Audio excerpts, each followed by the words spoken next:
Iyon, magandang araw po sa inyong lahat mga tol. Ngayon po ay September 30, 2025. Mula po sa pagiging kalmado, ito pong tinutukoy natin, walang iba kung hindi si dating Senate President Chis Escudero. Mukha ngayon natataranta na, nalilito na. Kaya may mga sablay na po siyang naikikilos at nasasalita sa mga nakalipas po na pagkakataon. Isa po diyan ang kanyang pagsasampa po ng disbarment dito po kay Attorney Jesus Palsis. Kahapon po, pumutok ang balita na ito pong si Attorney Jesus Palsis ay kanya pong sinampahan ng disbarment case sa Korte Suprema. Ayon po dito sa dokumento na nakalap po natin, ito naman po ay nakapost na sa public, kalat po to everywhere. September 29, 2025 ang petsa. Francis Joseph Chis G. Escudero, complainant, versus Attorney Jesus Ricardo Madarang Palsis III, respondent. Maraming salamat, not nice, sa inyo pong super sticker. Pero very nice po yan, salamat. Not nice kaya very nice, salamat po. Verified complaint. Complainant Francis Joseph Chis Escudero by counsel and for cause of action pursuant to the Code of Professional Responsibility and Accountability. In short, mga tol, gusto niyang matanggalan ng lisensya bilang abogado si Attorney Jesus Palsis. Pero ito po bang ginawa ni Senator Chis Escudero? Kung siya po ang may gawa nito, mukhang baka magkabaliktad ang pangyayari. Maliban na lamang kung may nakialam sa datos ng Korte Suprema, ibinigay sa media at ipinablish ng isang mainstream media, which is parang kinokol ngayon yung attention ng mainstream media na yon ng isang lawyer din. Pero ang presumption, syempre, si Attorney or Senador Chis Escudero ang nag-post po nito. Bawal pala yun mga tol. Sabi nga po dito nitong si Attorney Jesus Palsis, sino dapat madisbar? Ako nagalit sa korupsyon or mga politiko na accused of kickbacks and budget insertions. Thank you, Sing Coronado Vlog. Salamat po sa mga nagsesend ng super sticker. Pero focus muna tayo dito sa ating topic. Okay lang po yan. Maraming salamat. And why publicize a disbarment proceeding that the Supreme Court has said should be confidential? Yan. Back at you, Senator Chis Escudero. Kasi meron po siyang shinare na jurisprudence. Attorney Quinsayas is bound by Section 18, Rule 139B of the Rules of Court, both as a complainant in the disbarment case against petitioner and as a lawyer. As a lawyer and an officer of the court, Attorney Quinsayas is familiar with the confidential nature of disbarment proceedings. Confidential, ibig sabihin, hindi pala dapat ito isinasa publiko basta-basta. However, instead of preserving its confidentiality, Attorney Quinsayas disseminated copies of the disbarment complaint against petitioner to members of the media, which act constitutes contempt of court. Kaya nga ang tanong sa atin dito ngayon mga tol, si Escudero ba ang nagpakalat sa mainstream media o baka naman merong sa Korte Suprema na nagpakalat ng disbarment case na yan laban kay Attorney Jesus Palsis? In Relativo versus De Leon, the court ruled that the premature disclosure of or by publication of the filing and pendency of disbarment proceedings is a violation of the confidentiality rule. In that case, Attorney Relativo, the complainant in a disbarment case, caused the publication in newspapers of statements regarding the filing and pendency of the disbarment proceedings. The court found him guilty of contempt. Magkakaalaman tayo ngayon dito. Puntahan po natin yung post ni Dean Mel Santamaria. Kasi dito ang kino-call out niya naman ay yung isang mainstream media, Sabi niya po dito, this is from Philippine Star. How can this happen? Canon 6, Section 44 ng Code of Professional Responsibility and Accountability ng mga lawyers. On confidentiality provides proceedings against attorneys shall be confidential. The word shall is a command. Hindi mahirap intindihin iyon. Somebody has to answer this publicity in Philippine Star.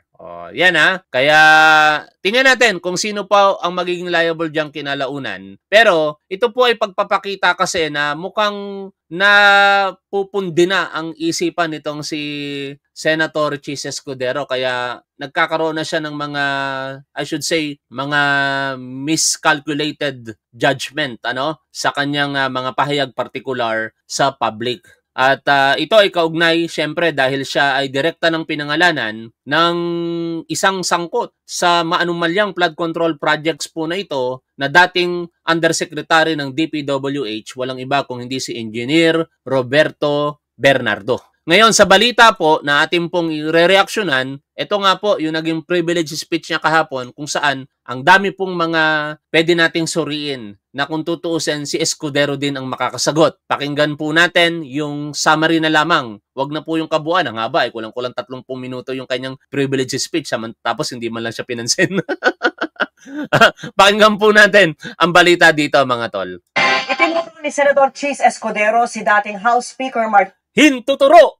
Di ba? Sabi niya doon sa kanyang privilege speech pati sa Facebook post niya. Ito, yung mga Facebook post ni Chis Escudero Nakikita natin siya kasi di naman tayo binlock, di katulad ni Jinggoy Estrada, binlock ako noon. Ito yung mga banat niya. Kapag nagturo ka ng daliri sa iba, may 3 daliri na nakaturo pabalik sa iyo. Parang applicable sa kanya. Kasi actually mga tol, si dating speaker, ngayon kongresista, Martin Romualdez, hindi naman po siya tinuro nito. Ang nagturo kay Chis Escudero ay si Congressman Ronaldo Puno. Siya po yung talagang nagpangalan dito po kay Chis Escudero bilang may kasalanan daw po sa budget insertion, not Congressman Romualdez. Kaya ngayon nagtuturo siya, tinuturo niya si Congressman Romualdez. Ganun, syempre pag nakaturo ka, katulad nga ng sinabi niya, di 3 daliri yung nakaturo sa iyo, pabalik sa kanya. Kaya tuloy ang sabi sa kanya ni Attorney Jesus Palsis, back to you. Back at you.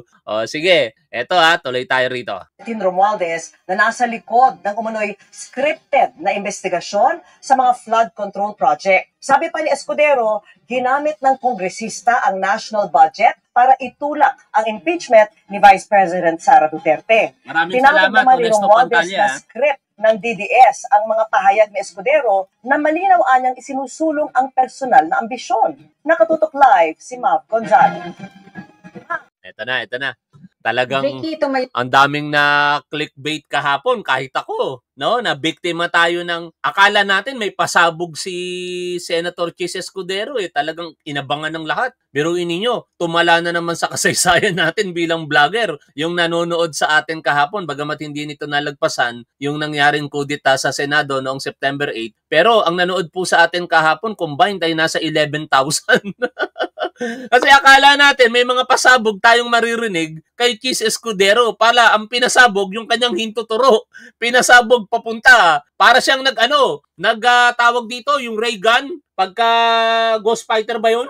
Tapos parang yung mga anime na gumagamit ng daliri para pasabugin yung kanilang kalaban, ganun po yung ginawa nitong si Chis Escudero. Pinasabog niya ang hintuturo niya papunta kay Congressman Martin Romualdez. Kayo kanina ang ilang minority senators para umalma doon sa itinatakbo ng mga investigasyon sa flood control projects. Ang itinuro nila na scriptwriter umano nito, si dating House Speaker Martin Romualdez. Turuan na. Tumayo sa sesyon kanina si Senador Chis Escudero para sabihing inililihis daw ang investigasyon sa flood control projects mula sa inililihis nga ba? Sige. Mga tunay na dapat tinutumbok nito. Isang tao lamang, Ginoong Pangulo, ang nasa likod ng script at sarswelang ito. Sasabihin ko, Martin Romualdez. Puna ni Escudero, mga pangalan ng senador ang binabanggit ng mga testigo sa Senate Blue Ribbon Committee, pero nasaan niya ang mga kongresista? Klarong-klaro po ang script nito. Ipitin ang 3 dating DPWH officials, pakantayin sa kanila, may mabanggit lang na senador. Okay? Alegasyon. Pagka nag-aakusa ka, dapat merong ebidensya. Saan ang ebidensya mo na script nga yan at ang sumulat itong si Congressman Martin Romualdez? Unang-una, mga kapwa mo senador ang nandiyan, 'di ba? Parang imposible naman na yung mga senador papasakop sa isang dating speaker at ngayon nga kongresista na lang. Sa tingin niyo po ba si Senator Pampilo Lacson madidiktahan nitong si Congressman Romualdez? Sa tingin niyo ba si Senate President Tito Soto madidiktahan ni Congressman Romualdez? Sa tingin niyo ba itong majority leader na si Mig Zubiri na galit kay Speaker Martin Romualdez dahil nga po pinagbibintangan niya ito na nasa likod daw po ng People's Initiative na siyang ikinatanggal niya sa pagiging Senate President ay madidiktahan ni Congressman Romualdez? Common sense naman, Chis Escudero. Ang ibig sabihin lamang niyan, hindi nadidiktahan ang mga kasama mo dyan sa Senado. Ang problema, yung mga lumabas na resource person, kayo ang tinuturo dyan eh. Diba? Ngayon, kung sinasabi mong yung mga resource person na yan ginigipit, dapat magpakita kayo ng ebidensya na sila talaga'y ginigipit, kaya kayo tinuturo. Dahil hindi nyo maikakaila kasi na meron talagang pamantayan ang mga akusasyon, lalong-lalo na sa'yo, Senator Chis Escudero. Hindi mo maikakaila na merong 142.7 billion budget insertion sa 2025. Yan ay pinalabas ng politico.com.ph at Bilyonaryo News Channel. Hindi mo maikakaila na ikaw ay tumanggap ng 30 million pesos na campaign contributions mula kay Lubiano, ang iyong kaibigan at matagal nang tumutulong sa iyo. Ayon na mismo yan sa iyong mga patotoo. At yon ay malinaw na paglabag sa Omnibus Election Code. Senator Chis Escudero, ikaw mismo ang nagdala ng mga bagay-bagay na yan sa iyong sarili. Kung hindi mo nilagay sa SOSI mo yung donasyon na yun, di sana hindi yun naiulat partikular ng Rappler. Naging basihan ng Rappler ay yung SOSI mo mismo At yan ay kinumpirma mo. Inamin mo na ikaw ay tumanggap ng donasyon at sa pagtatanong dito kay Lubiano ng Impraco nung ito pa ay dinidinig ang flood control projects anomalies, inamin ni Mr. Lubiano dito po kay Congressman Jokno ang pagtanggap mo ng 30 million pesos. Ito ay kanyang binigay ayon sa kanyang daw na personal na kapasidad. Pero probably yan ay magiging depensa nyo na lamang dahil sigurado haharap din kayo sa maaaring maging legal consequences ng action na yan dahil ipinagbabawal po sa batas ayon sa mga nagpapaliwanag na abogado dito at saka syempre ayon sa ating pagkakaunawa sa batas na binanggit po natin na walang sino mang na taong gobyerno ang dapat tumanggap ng campaign contribution or donation, lalong-lalo na kung ito po ay merong dealings sa ating gobyerno sa pamamagitan ng mga contracts or anumang opisyal na transaksyon. Tuloy po tayo dito sa pakikinig sa balita. Habang pinagtatakpan ang mga congressman na tunay nakasabwat nila kapani-paniwala. Actually, hindi po pinagtatakpan. Dito nga po sa interview ni Secretary Boying Remulla malinaw po dito ang kanyang sinasambit. Lahat ng mga kongresista na idinamay ng Diskaya spouses ay kanila pong ipapatawag. Pakinggan po ninyo ito para lamang malaman po ng taong bayan na hindi po sinisingle out ang Senado dito. Lahat ng mga potensyal na merong kasalanan, I believe, iimbestigahan yan at sana mapanagot kinalaunan. The affidavits, the supplementals, because syempre yung mga congressmen na name, we're doing case build-ups now. We're starting to do case build-ups so that everybody. Yung mga... but of course, we will have to share this with the ICI also. All of this information will go to the ICI also. Para meron pa silang ibang, syempre, the experience of justice. Ang linaw nung sinabi dito ni Secretary Boying Remulla, syempre, lahat ng mga pinangalanang kongresista, iimbitahan at iimbestigahan. Kaya wag mong palabasin dito, Senator Chis Escudero, na kayo sa Senado ay sinisingle out. Unang-una, kung meron mang dapat paniwalaan na merong kredibilidad ngayon, ay ang Blue Ribbon Committee. Kasi bakit? Nagagawa niyang imbestigahan ngayon at akusahan nagagawang imbestigahan at mabanggit sa hearing na yan ang mga senador. Diba? Kaya nga nawala ang tiwala ng publiko sa Impracom Bakit? Kasi hearing ang Impracom pero yung mga sarili nila doon hindi nila mabanggit kung sila ba'y may kasalanan. Dito sa Blue Ribbon Committee, naghihiring kayo dyan pero kahit kapwa senador, lumutang. Ibig sabihin lang nun, walang kinikilingan. Di ba? Ngayon, ang sinasabi mo dito, yung mga pumirma lamang daw po sa impeachment complaint ni Sara Duterte o tumutol dito ang pinag-iinitan. Pupuntuhan natin yan pagdating sa balita na yon. Tuloy muna tayo sa pakikinig dito. Wala ba na wala silang kinausap na kahit isang congressman nakaupo na totoong may hawak ng mga distrito? Sinigundahan din ni Escudero ang pahayag ni Navotas Representative Toby Chanco na ginamit ni dating House Speaker Martin Romualdez ang national. Tulad niyan, dapat pag nag-aakusa kayo, may laging ebidensya. Ito naman si Congressman Toby Chanco, dapat pagka sinabi nyo na ganyan, maglabas kayo ng ebidensya, hindi yung pwedeng mere statement lamang. Kasi alam nyo dapat yun ang pinakamalahinang ebidensya sa hierarchy of evidence, testimonya. Dapat nagpapakita kayo, halimbawa, corroborative evidence, testimonya ng ibang kongresista na sila ay tumanggap para lamang suportahan ang impeachment complaint kay Sara Duterte. O kaya may direct evidence, physical evidence, kung ano-anong mga ebidensya. Hindi yung ganito lamang, gagamitin mo pa si Congressman Chanco para sa iyong privilege speech. No? Dito nyo makikita na lahat ng hinugot na pananalita dito nitong si Escudero ay alam na po ng publiko. Kaya wala talagang pasabog na nangyari. Meron, yung hintuturo niya, uulitin ko lamang, pinasabog niya papunta kay Speaker or former Speaker Martin Romualdez. National budget para itulak umano noon ang impeachment ni Vice President Sara Duterte. Sabi nila, pumirma kayo dahil kung hindi lalabas ang pondo nyo na naka-FLR bago mag-eleksyon. Ito, tandaan yung sinabi niya, hindi lalabas ang pondo na naka-FLR bago mag-eleksyon. Tuloy natin. Subalit, Ginoong Pangulo, hindi ito umubra. Bakit? Hindi ito umubra dahil tinanggihan ito ni PBBM. Dinamay niya si Pangulong Bongbong Marcos. Ang ibig bang sabihin, alam ni Pangulong Bongbong Marcos yung naging galawan sa House of Representatives? Kailangan patuloy ngayon dito magpaliwanag ng ating Pangulo? Kasi dinadamay mo Sinasabi mo, direktan, alam ni PBBM yung nangyari. Paano kung itanggihan ni Pangulong Bongbong Marcos, di lalabas lalong sinungaling ka? Sinabi niyang walang ganyang uri ng usapan. Paano mo nalaman, Senator Chis Escudero, na sinabi ni Pangulong Bongbong Marcos? Nagkausap ba kayo? Sa pamamagitan ba ng personal? O sa pamamagitan ba ng telepono? Or other means of communication? O dapat ipinapakita mo yun para maniwala sa iyo tao. Huwag mo nang idamay pa rito sa mga pagtuturo mo ang ating Pangulong Bongbong Marcos. Ako, si Speaker Martin Romualdez or former Speaker Martin Romualdez, kung may kasalanan yan, dapat managot, makulong. Pero hanggat wala kayong matibay na ebidensyang inilalabas, paano nyo kami mapapaniwala? Alam nyo naman na bias kami. Bias ako particular kay Congressman Romualdez Pero wala kayong ebidensyang maipakita, paano kami maniniwala? Di mas maniniwala kami doon sa sinasabi ng tao na wala siyang kasalanan at sabi niya nga, he will fight back. Not by rhetoric, but by evidence. At sinabi niyang hindi niya gagawin yon.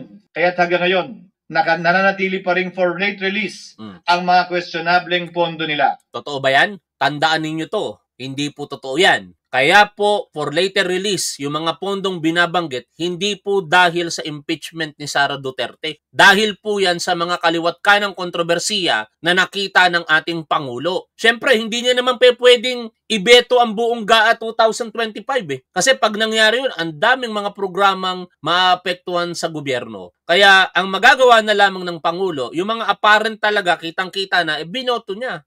Bineto niya yon, ang laking halaga, daang bilyones po yung bineto ng ating Pangulo. Tapos yung mga pinaghihinalaan pa, inaaral ngayon for later release, naka-hold. At dahil nga kinalauna, nalaman na mga irregular ang prosesong nangyayari, malamang sa malamang, hindi na talaga i-release sa kanila yon. Puna pa ni Escudero, nagkataon na ba, Ginoong Pangulo, na ang mga nakaupong senador na dinidiinan sa ngayon bumoto kontra sa depektibong impeachment? Yan wala rin katotohanan yan. Kasi kung ratio ang pag-uusapan natin, sino-sino ba? Kayong 18. Di ba 18 kayo against 5 na nag-remand doon sa impeachment complaint pabalik sa House of Representatives? At majority rin sa inyo ang nag-confirma na dapat i-archive na lamang ang impeachment complaint nitong si Sara Duterte habang iniintay ang desisyon ng Korte Suprema. Kung may katotohanan ng sinasabi mo, Senator Chis Escudero, dapat lahat kayong 18.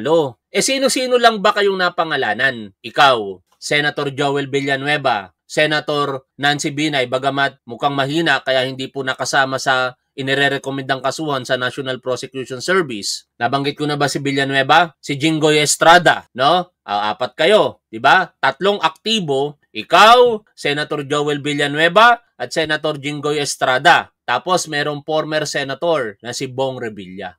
Di ibig sabihin, yung natitirang 10 mahigit, bakit hindi nakasama? Kung logic mo ang paniniwalaan ng tao, Senator Chis Escudero, dapat kasama si Pia Cayetano, kasama si Alan Peter Cayetano, kasama si Francis Tolentino, kasama si Robin Padilla, si Bongo, si De La Rosa, at kung sino-sino pa na bahagi ng 18 senador. Logic ang magsasabi sa atin na mali po yung pambibintang mo na sinisingle out lamang kayo dahil kayo'y bumoto pabor o hindi pabor sa impeachment complaint nitong si Sara Duterte. Tuloy tayo sa pakikinig po dito. Ni Vice President Duterte o talagang tinumbok lang kami? In other words, Mr. President, are we truly for transparency and accountability, or are we merely offering a politically convenient sacrificial lamb in an attempt to appease the rage of the people? Kaya hiling niya, imbestiga Para ma-appease yung galit namin,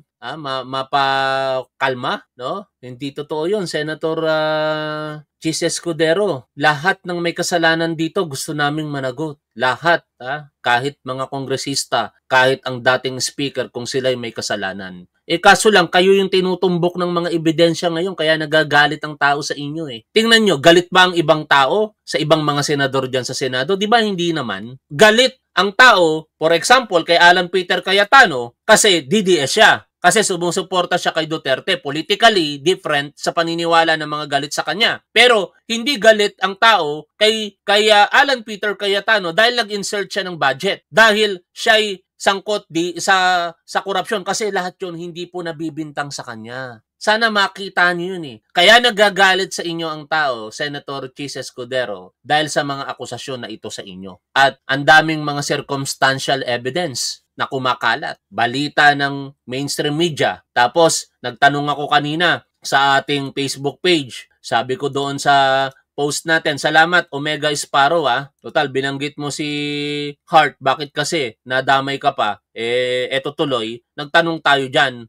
Ang tanong ko, totoo ba yung regalo na $1 million na ring? Saan kaya kumuha ng pambili ng regalo? Tapos, ang daming nag-comment dito. Sabi nila, totoo, may video yun Actually, nakita ko yung video. Kaso lang, baka AI kaya nagtatanong tayo. Pero, alam nyo naman, criminologist ako Kaya kailangan natin maging safe sa ating mga sinasabi sa social media. Otherwise, baka matulad ako kay Atty. Jesus Palsis. Hindi naman ako abogado, kaya hindi pa pwedeng sampahan ng disbarment. Baka sampahan ako ng cyber libel.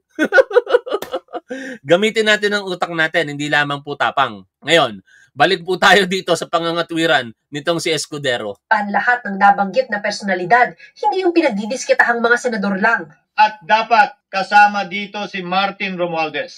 Habang nagsasalita kanina, Nagturo na siya, di ba? Nagturo. Yun ang pasabog. Hintuturo, pinasabog papunta kay Speaker Martin Romualdez. At proud na proud sa kanya ang pusit.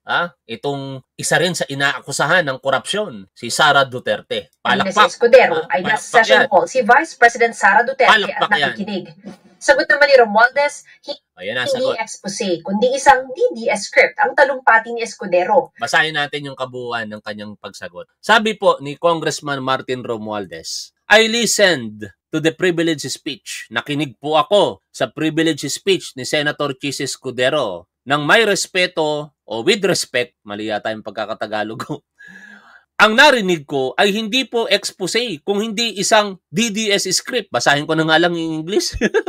The same recycled accusations we have long seen on troll pages and social media posts. Walang bago at wala ring katotohanan. Instead of answering the serious questions he himself must face, Senator Escudero chose to deflect. He did not deny the allegations against him. He did not explain his own role in flood control kickbacks. imbes na magpaliwanag, nanisi siya. Malinaw naman ang katotohanan. Ang talumpati ni Senator Escudero ay hindi tungkol sa pananagutan, kundi para isulong ang kanyang personal na ambisyon. It was a performance designed to profess loyalty and service to the Vice President Sara Duterte and to position himself as her ally for 2028. Baka, no? Kasi kaya siguro nandun si Sara Duterte, no? Nakinig pa. Kadalasan, hindi yan nagtatagal. Pagkatapos ng budget hearing yan, aalis na yan. Pero nag-stay siya. Inantay niya ang alas 3 ng hapon sa akala natin eksplosibong privilege speech nitong si Escudero pala. Parang vlogger lamang ang datingan eh. Parang si Top 1 lang yun mga tol, di ba? Nakita nyo naman yung approach natin sa vlog dito. Ganun na ganun, no? Maglalahad tayo ng issue, tapos i-collate natin yung mga balita, i-discuss natin, at ganun na ganun ang ginawa.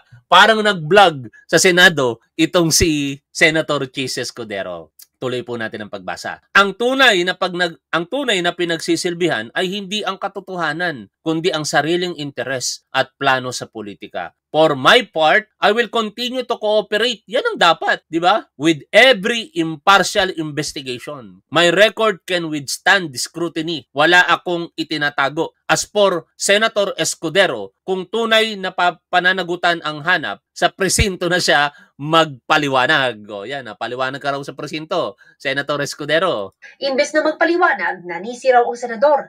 Malinaw raw na para ito isulong ang kanyang personal na ambisyon at pumosisyon bilang kaalyado ng Vice-Presidente sa 2028. Patuloy raw makikipagtulungan si Romualdez sa lahat ng patas na investigasyon.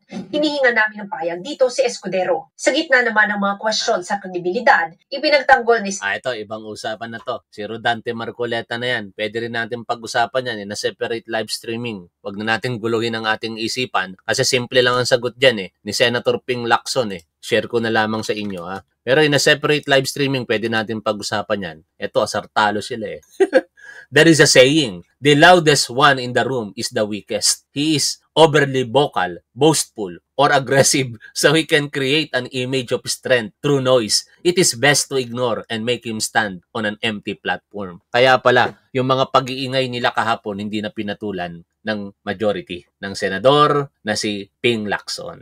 Di ba? Hanggang dito na lamang muna mga tol. Maraming salamat sa almost 2,000 na manonood po natin from Facebook and YouTube. Muli, nagpapasalamat ako kina Not Nice pero very nice. Salamat sa iyong super sticker, Not Nice. Sing Coronado Vlog, kay BMB Honesto Pantalla, kay Omega Esparro, and sige, shout out tayo bago tayo pansamantalang maghiwa-hiwalay. Ide-default ko muna sa 60 seconds yung chat area para hindi mabilis, no? Maraming salamat. Shout out po tayo Shout out. Shout out kina Bebu, kay Sing Coronado Vlog, Alexander Espiritu, among all the vloggers. Maraming salamat na tutuwa naman ako dyan. Baka lumaki ulo ko. Salamat sa iyo, Alexander Espiritu. At Ron Sala, kay George Buitre Jr., Chris Denel, Tito Waldo, RPC Ball, Miguel Osamad, Sis Pregi S. Rosima, Marivic Lumboy, Islap, yan. Joel is Lord is not safe.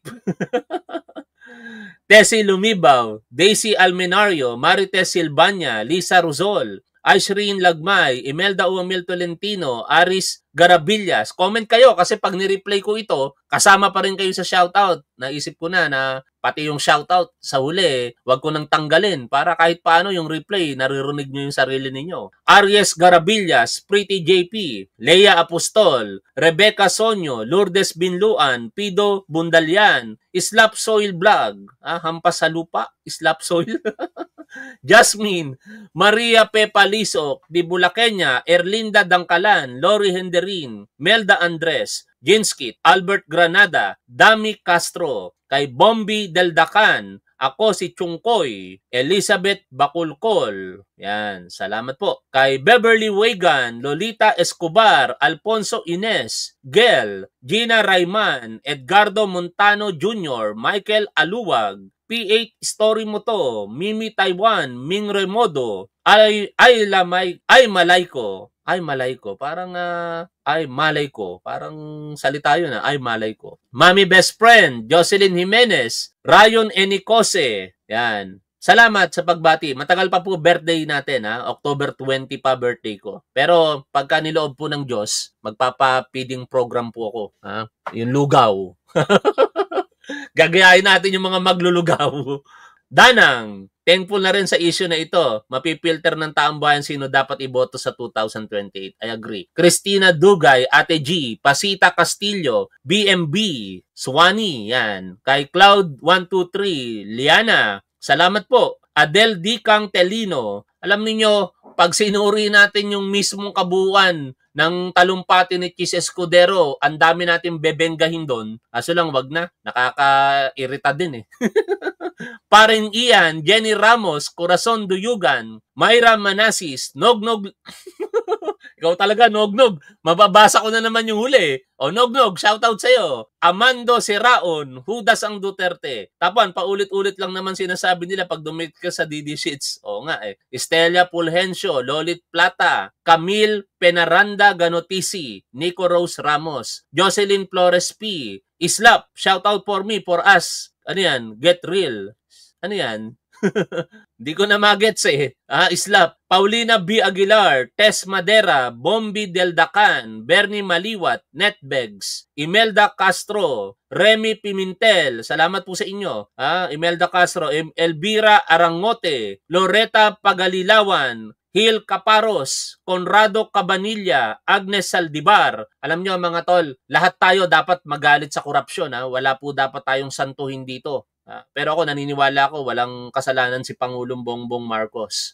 Kung meron mang sangkot dito, sana huwag sana hindi kasali si speaker. Pero kung kasali siya, base sa ebidensya, kokondenahin din natin si Congressman Martin Romualdez. Pero sa ngayon, hindi ako naniniwala pa wala pa silang maipakitang ebidensya, puro DDS script nga, ika nga ni Congressman Romualdez. Fredo Cortado, kay Jackie Duque, Ricardo Lopez, Mami Best Friend, salamat po. Alan Ebreo, okay. Core Gamer, si Jesusa Lourdes Almeda, Myra Manasis, Corazon Samson, Elsa Obedosa, Zenaida Oribio, Charita Gisan, Max Magdalena, Wonder Woman, JLP Almeda, Rahani Albert, Yolanda Ploho, Jojo Creer, Alice Pio, Sally Yamat, Islap, alam mo ba ibig sabihin pag narinig ko it means pala, akala ko it's luck, ganun po ba? It's luck di ko gets. Ems Reyes, Gamido si Jonoj, Matilde Acailar, Sing Coronado Vlog, October 27, advance happy birthday. Adel Dicang Telino, dami natin ka-birthday month Gillian Aben, Lourdes Lorcha, Mami Best Friend, Bernie Maliwat, yan. Shout out kay Joseph Lorin, Lelia Olipernes, oy, ka-birthday ko po anak ninyo. Leonora Aguas, Emily, Bon Dats, Jackie Duque, Ali Nuy, Preda Manglikmot, Elvira Arangote, Patricia Bestudio, Roncon Sanchez, Nemisio Villanueva, Lisa Ruiz, Norma Potot, Chelsea Barrios, Alvin Alonso, Ems Reyes, Corazon Ramirez Abad, Loretta Pagalilawan, okay, sino pa? Si Ay Morena, Mami Best Friend, bukas nga pala anak, October 1st na, birthday month mo na. Opo, Mami. Kay Maring Villeros, wala namang bago sa pasabog daw ni Cheese, natural at nagdamay lang na walang basihan. Emily, Albert Austria, Papakoy Liaguno, Ems Reyes, Di Bulaqueña, Chelsea Barrios ng Lucero, Estrelita Onsatan, Liza Ruiz, Jel, si Maricel Roman, Judas ang Duterte, Belen Lacson, Roncon Sanchez, Tereso Braga, Agapita Anore, Slap, Dianita Damaso, Alejandro Raceles, Melda Andres, Rosalina Green, Marlene Castro, shoutout po sa inyong lahat. Papakoy Liaguno, Mary Lapus, Danang, Mami Best Friend, Josie Tango, Roselyn Ramos, Chabilleros, Janeline Ayuyu, Albert Austria, Islap, Chris Cat, TV, Maxi, Socorro Cory, Salangsang Murada, Erlinda Dangkalan, Patricia Bestudio, Edgardo Montajo Jr., Flor, Nene at sa lahat po ng ating mga manunood, maraming salamat. Lagi po nating tandaan kung ano ang tama at dapat, doon po tayo. Keep safe, see you always. Bye for now mga tol.